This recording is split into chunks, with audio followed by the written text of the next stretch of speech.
Welcome back, YouTube. I'm your builder, New Build City, NBC for short, and today we're going to start a new city on Oasis. For those of you who have been loyal watchers of my channel, might be asking yourself, where the heck is Dresden Landing on the Fisher Enclave map been?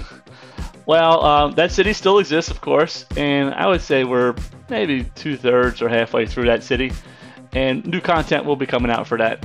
And I was planning on diving back into Dresden Landing, but a new map event has started, which is called Get Away From It. Since we were in the cold and on Frozenshire, now we're going into the hot sun of Oasis from the Sunset Harbor DLC. And here we are here in our new city, Twisted Dunes. So let's go ahead and get started.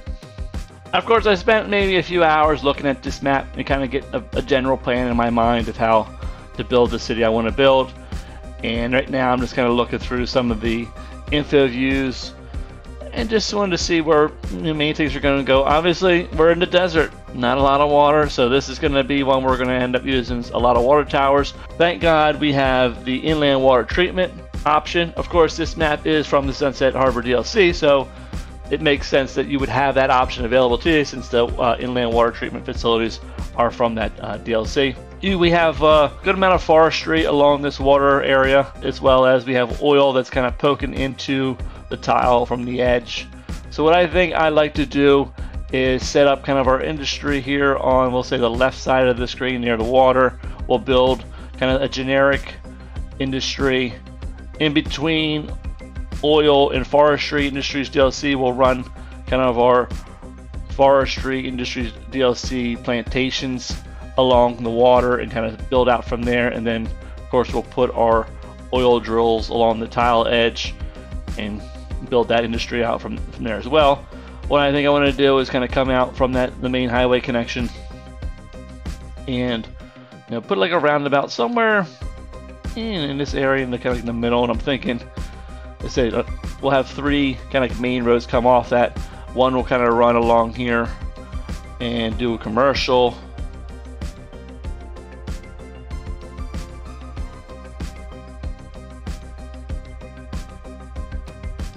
One will kind of run down here in between where our forestry and kind of oil will be, and end towards our generic industry in this area. And then we'll have one that kind of rides along maybe the high side of the tile where we'll have our residence. So we'll kind of split it up that way. It's a standard way I kind of start my cities. There's a couple reasons to start it that way.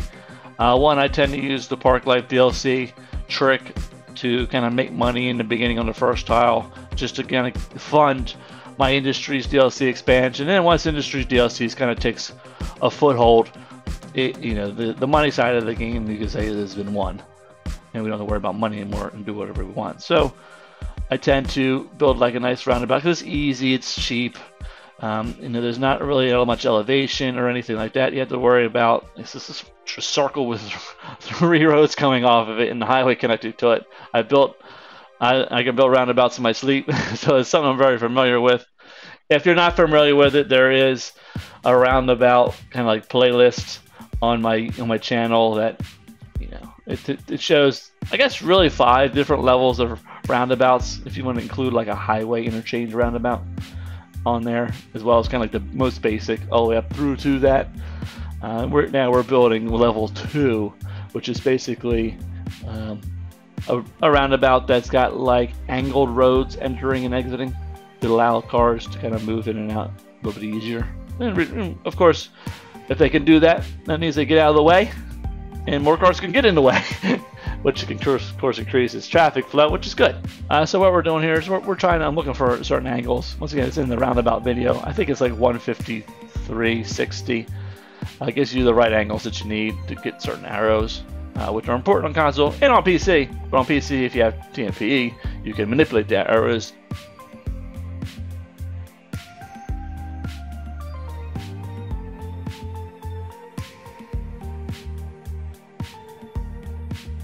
And we're just start running our road for our industry. We'll start off with dirt roads, and we can upgrade them as we need to. Of course, they're cheaper to run and, of course, to maintain, so it helps a little bit on the budget.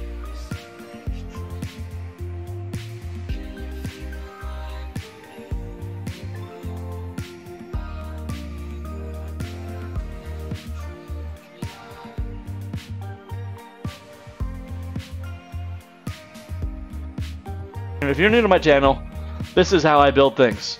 Random lines everywhere using the freeform tool and using geography. That's just, I don't know, that is how I do it. So you won't see many grids in my cities. In areas where it's like downtown, we'll say hardcore, high density type stuff, or specific, unique apartment kind of complexes or like themed areas, I may use grids. Small amount grids. Like I said, downtown we'll be using grids, but out here we'll say on the outskirts of the city, this is going to flow nice and free. Of course, our industry has grids, but the industry is going to go away. We only have one tile right now, so that's where the industry is going to go, but eventually the industry is going to be moving to its final destination. So now we're just running our water. I mean, it's the basic stuff. Well, let's talk about water briefly. So in an area like this, it's going to be a little challenging because of course we don't have many water resources available to us, any large bodies of water. We have these little like oases, which is what the name of the map is. That makes sense. So like I said, we'll be using probably water towers, inland water treatment, and a few water pumps here and there as we can. So I guess we'll talk about wind or power just real briefly as well.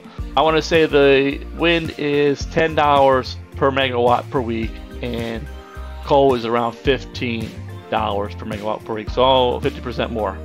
Let's go and get started zoning. All right, we're going to bring some jobs in, and in our industry area, I'm going to be particular about what kind of buildings come in. In our residential area, I'm going to be a little less picky, but I am going to use the historical feature and lock a few of the residential buildings kind of where they are at, like level 1, level 2, vice versa, that way, and preserve some variety. And I'm going to zone different sizes as well, just to get a little bit different buildings in here. I personally am not a big fan of like kind of letting them run to level 5 and then you end up with like the same like 3 buildings everywhere. I mean, that being said, I will create like neighborhoods that will have like the same, like we'll say thematic buildings in them. We're going to do that here in the city in probably like 5 minutes with the University City stuff. We don't have district painting to be able to set something in University City, but if you understand, basically they don't have a 4x4 zoning. They have 3x3, 3x4, 2x2, 2x4, kind of like those dimensions. Then you can just zone that way, which is what we're gonna do, and just blow them up until you get the ones that you want, which is a pain. It's a shame we don't have on console the ability just to grab them and place them like they do on PC, but that's the way it is.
Yep, there's our plant number 2. I like our industry area. It's coming along real nice. You got a lot of like the crates and the fuel tanks and stuff like that. Like I said, I'm not a big fan of like how the industry can look if you just let it run wild. Industry gone wild. But if you kind of babysit a little bit, not even maybe to the extent that I do, but just a little bit, you can make it make it look so much better. All right, we hit Low Hamlet. All right, let's talk about a few things.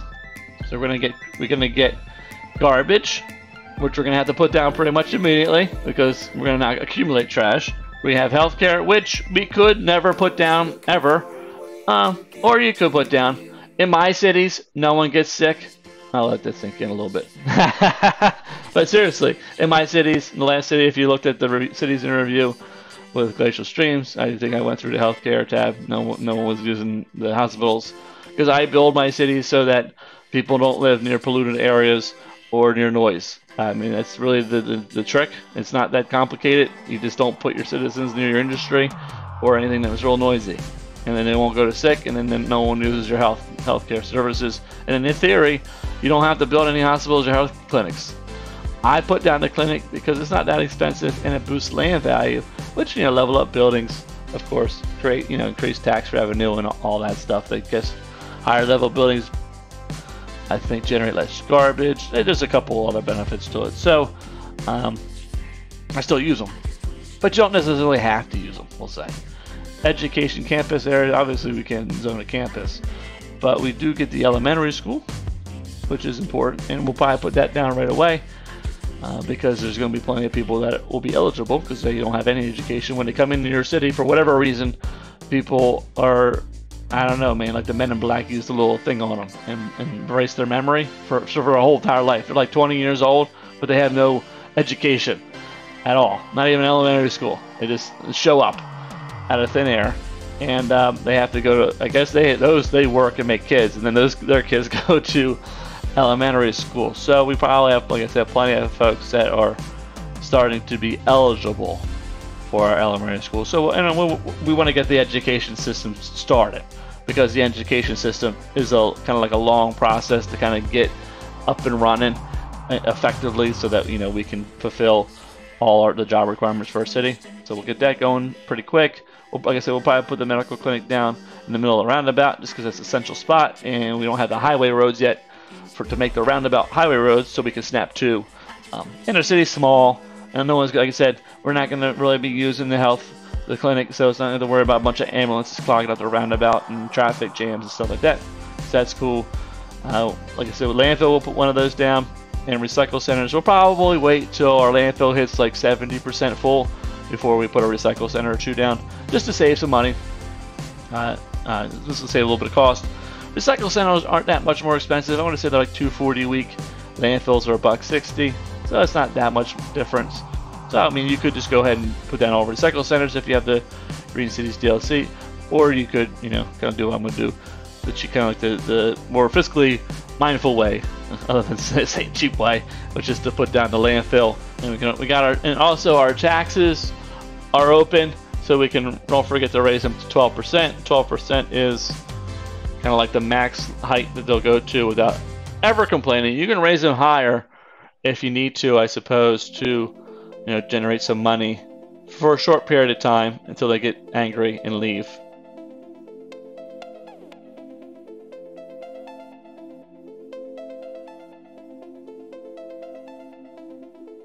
I'm just filling some of this stuff in. And if you're not familiar with Deathwaves, it's a problem, I guess, on PC and on console. If you're playing it with no mods, there is a mod out there. It's called like Lifecycle Revisited 2. I don't know. You'll have to look on the forums or just Google search. But basically how it works is when people move in, we'll say they're all like age 20. I'm not sure the exact age. It's irrelevant. They all come in as young adults, same age, which means they will die at the same time. So if you zone a large area of residential, I mean, I've seen it actually in commercial and industry, like Deathwaves in there too. So I would go to say, even if you zone a bunch of commercial or industry right away, what you can have happen is moving along, singing a good song, everything in the city will be nice and bright, and all of a sudden everybody dies at the same time. So the trick is to, one, zone while the game is running, and then that way people are like starting to move in. It's kind of like I'm doing here. Obviously, I sped up the camera, but you can imagine, people are kind of coming in a little bit,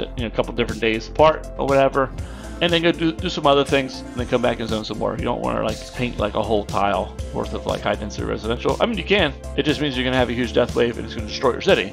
I mean, but that's your choice, right? I mean, you do what you want to do with that. But if you want to avoid death waves, you'll zone like, I will say like 1,000 people or less at a time. What is 1,000 people or less, NBC? I don't know, like 4 blocks. I really like how our industry's looking. It's looking tight, looking right. Like I said, there's a lot you can do with the industry to make it look good.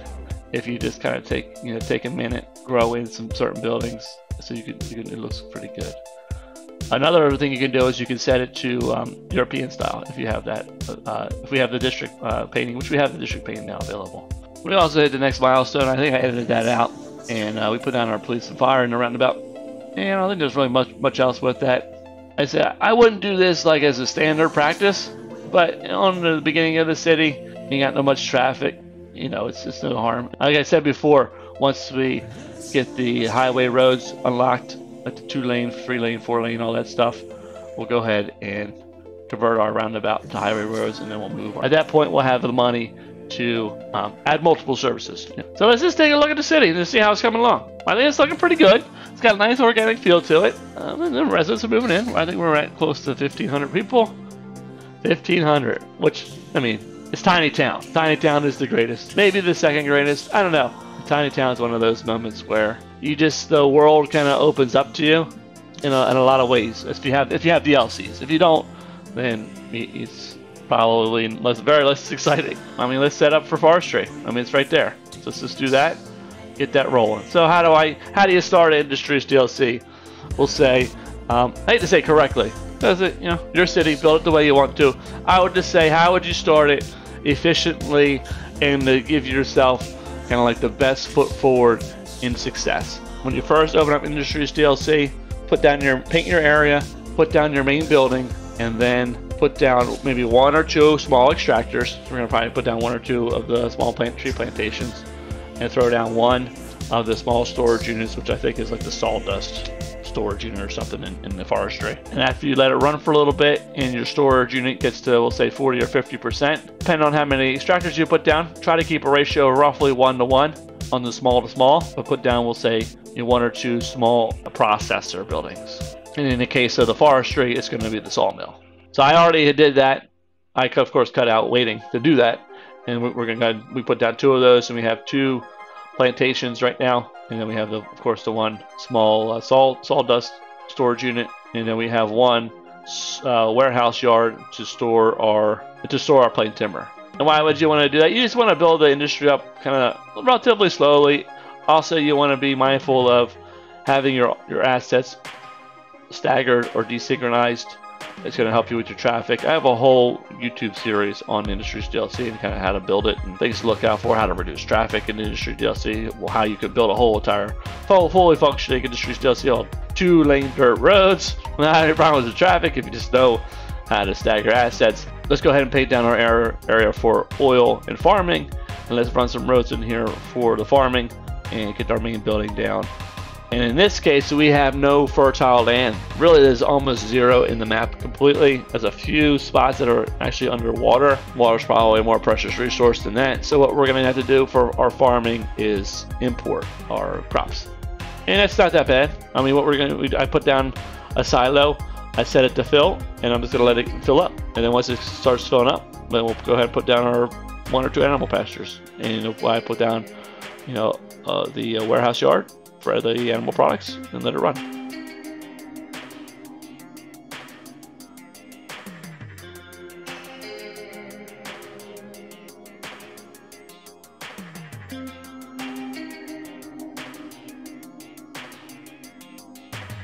Woohoo! Our forestry industry leveled up. So I'm going to go ahead and throw down furniture factory. So that's nice. So now we can make our most important product of the Industries DLC, which is a unique factory product. So for those of you who may not understand how to make money with Industries DLC, the unique factory product gross $100 per ton. Minus expenses, we'll say somewhere in the 70s. Compare that to processed goods. So that's going to be in the forestry case, going to be your plain timber and your paper. You're making roughly $15 or $20 a ton. So you make 4 to 5 times more money, unique factory products. And if we look at our raw material, so that's going to be like in the forestry case, the raw, I think they call it raw forestry products. They make around $3 to $5 a ton, which means unique factory products make roughly to 20 times more money than raw material. So if you want to make money with the Industries DLC, it's important you understand those 3 numbers, and it's important that you do your best to balance the supply chain such that you do your best to not export raw material, which means you put down enough processors to consume the raw material that you're extracting. And the same token is true for the processed material. You want to not export processed material. You want to send that to your unique factories and have them convert that to unique factory products and sell those. Unique factories can run all the way up to 150%. So of course you can expand your production up to those values, and you can do it in such a way that you don't really have any symbols. Then you're doing well. If you're having a lot of symbols, like the not enough resources, you're probably actually wasting money, because the things cost money even when they're not doing anything. So that's of course part of the balancing of the supply chain. I have, like I said, YouTube videos on how to balance supply chain and all that stuff on the playlist. And as you max out your unique factories or get them to a point such that we'll say you get very, very few of the not enough resource symbol, and it's resolved by a delivery within, say, 5 to 10 seconds of the symbol appearing. If you're whatever kind of production rate kind of gets you to that spot, if it's 150, awesome. If it's not, 125, that's cool. Once you get to, like I said, that spot, then you can turn your attention to exporting some processed material. And not all processed material is the same. Once again, oil is the most profitable, and within an oil, petroleum is actually more profitable than plastic. Yay, Boomtown, my most hated milestone. Why, NBC, do you hate Boomtown? Because you unlocked the cemetery. I mean, people are gonna die. We had a free pass up until this point. Just do whatever we wanted and not have to worry about people dying. And now people are dying. And why is that a bad thing? I mean, we don't want to see people die. I mean, we love all our citizens. But realistically, it's one of those things where if you're not playing with the milestones unlocked, you don't have the crematorium. So if you watch a lot of my other videos, I always say you're up against the clock. I always say a little added pressure, I guess, of like speeding up your building. And we're exporting, and you can see we're making 18,000 a week now, and 65 grand, give or take, is where we're at 2,800 citizens. So here I'm doing like a little dirty trick, a little trick to the game. So I want to unlock the bakery, because that's one of the next kind of like easy unique factories to put down. The problem is we don't have crops to farm, so we're importing all our crops, which isn't a bad thing, other than it means we don't have a lot of assets to put down to employ people to level our industry up. So what I decided to do, which is just put the crops down and turn them off. Once you put it down, even though you turn it off, people will go there and be employed. I don't know what they're doing there, because it's not running, but they're there. They're probably doing what most of us do at work, which is look at our cell phones. They're just watching YouTube videos. So hopefully watching my YouTube videos or whatever, or maybe, Valley Gamer, Brothels, Jokaboo, Joy, Suck and Ship. So maybe they're watching those while they're supposed to be farming, but so that we can level up our farming without having to really expand production.